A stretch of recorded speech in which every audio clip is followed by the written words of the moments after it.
Di sebuah desa di pinggiran kota Bima, NTB, terdapat sebidang tanah kosong seluas 500 meter persegi yang terletak strategis di tepian sungai. Tanah ini telah menjadi objek persengketaan antara dua keluarga besar selama bertahun-tahun.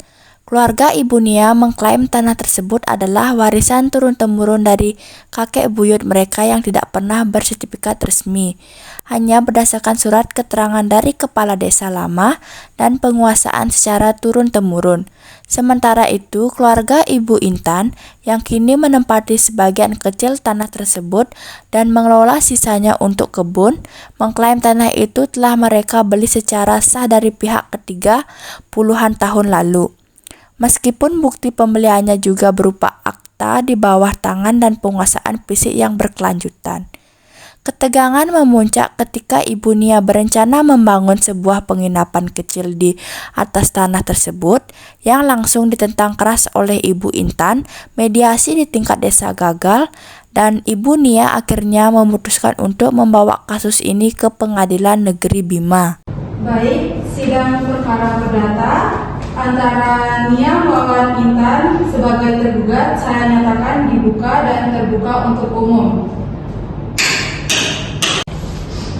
Agenda hari ini adalah pembacaan gugatan dan jawaban. Kuasa hukum penggugat, apakah saudara siap membacakan gugatan? Baik, siap yang mulia. Dengan hormat, kami mengajukan gugatan ini atas nama klien kami yaitu Nia yang merupakan ahli waris sah dari almarhum kakek buyutnya, pemilik sah atas tanah sengketa seluas 500 meter persegi di Desa Ulu, Bima.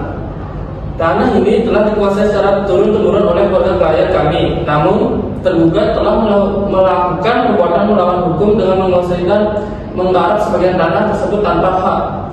Kami memohon kepada Yang Mulia Majelis Hakim untuk menyatakan penggugat adalah pemilik sah atas tanah sengketa dan memerintahkan tergugat untuk mengosongkan serta menyerahkan tanah tersebut kepada penggugat. Baik, kuasa hukum tergugat, apakah saudara sudah menerima salinan gugatan dan siap menyampaikan jawaban?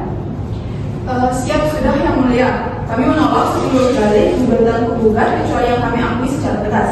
Tanah sengketa tersebut telah dibeli secara sah oleh klien kami yaitu Ibu Intan dari Bapak Jailani pada tahun 1980 yang saat itu memiliki hak atas tanah tersebut. Klien kami telah menguasai dan menggarap tanah ini secara fisik, terbuka, dan terus-menerus selama lebih dari 40 tahun dari keluarga tanpa protes dari pihak manapun termasuk dari keluarga penggugat.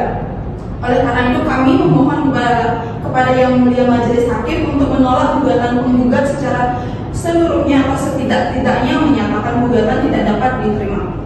Baik, kedua belah pihak telah menyampaikan posisi masing-masing. Selanjutnya, apakah ada bukti-bukti yang akan diajukan oleh penggugat? Ada Yang Mulia.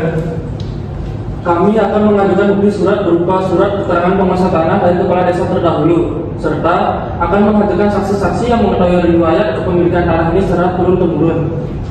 Dan dari pihak tergugat, kami juga akan mengajukan bukti surat berupa akte jual beli di bawah tanah, bukti pembayaran PBB, serta akan menghadirkan saksi-saksi yang mengetahui penguasaan fisik klien kami atas tanah sengketa selama 10 tahun. baik, mengingat kompleksitas kasus ini yang melibatkan riwayat kepemilikan dan penguasa tanah, Majelis Hakim akan melakukan pemeriksaan setempat atau constatering untuk mencocokkan batas tanah sengketa dan keadaan di lapangan. Sidang akan dilanjutkan pada 2 minggu ke depan dengan agenda pemeriksaan bukti surat dan saksi. Demikian, sidang hari ini saya nyatakan ditunda. Setelah melalui serangkaian persidangan panjang, pemeriksaan bukti surat, mendengarkan keterangan saksi-saksi dari kedua belah pihak, serta melakukan pemeriksaan setempat, constatering, Majelis Hakim akhirnya menjatuhkan putusan. Setelah menimbang secara seksama seluruh bukti dan fakta yang terungkap di persidangan, serta memperhatikan ketentuan pasal 196 dan pasal 520 KUH Perdata, Majelis Hakim berpendapat bahwa penggugat tidak dapat membuktikan secara meyakinkan hak kepemilikan sah atas tanah sengketa berdasarkan bukti-bukti yang diajukan. Surat keterangan kepala desa tidak cukup kuat untuk membuktikan kepemilikan. Sementara itu, tergugat telah terbukti menguasai tanah sengketa secara fisik, terus-menerus dan terbuka selama lebih dari 20 tahun, serta dapat menunjukkan bukti pembelian meskipun berupa akta di bawah tangan. Majelis Hakim juga mempertimbangkan asas itikat baik dalam penguasaan tergugat atas tanah tersebut. Oleh karena itu, Majelis Hakim berkesimpulan bahwa tergugat telah memenuhi syarat untuk memperoleh hak atas tanah tersebut melalui proses terjaring sebagaimana diatur dalam pasal 196 KUH Perdata. Dengan demikian, Majelis Hakim menolak gugatan penggugat seluruhnya dan menyatakan tergugat adalah pemilik sah atas tanah sengketa. Putusan ini menunjukkan bahwa dalam sengketa tanah, penguasaan fisik yang lama dan itikat baik dapat menjadi pertimbangan penting bagi hakim, terutama jika bukti formal kepemilikan dari pihak lain tidak kuat.